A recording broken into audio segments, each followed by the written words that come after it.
day 6 here, and you'll see there's really one significant change that's occurred over the course of today, and that is our sheeting has gone into the majority of the bathroom. So we make our way around here. You can see we've effectively got 3 sides of the bathroom with our wall sheets in, and we also have our ceiling, including our bulkhead over here. So it's a little bit dark today, you'll notice, because we do not have any lights fitted in there yet.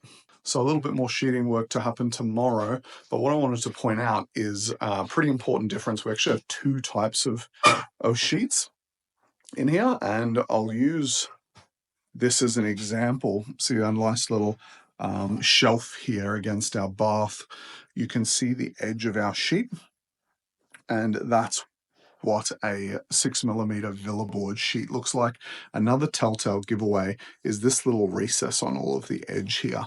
Normal FC sheets like Hardy Flex don't have that, but Villa board does. Then if we have a look at the different sheets we have up on our ceiling here, you can see that this is what the edge looks like. This looks like plaster, so that's our plasterboard.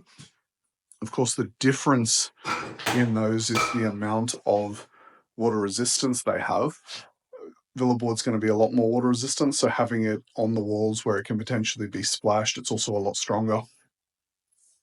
Great to have that difference there, because it's going to give better performance at the end of the day. So if we have a look at what's going on, we see some penetrations through here. We've got our mixer, we've got our electrical points, tap and mixer for our bathtub.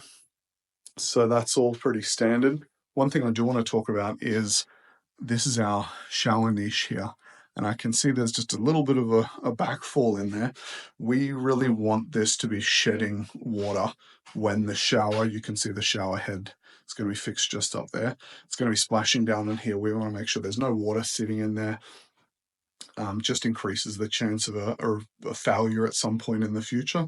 So we're going to have a talk to the builder, see if they can just fix up that bit of sheet in the bottom there before the waterproofer comes in.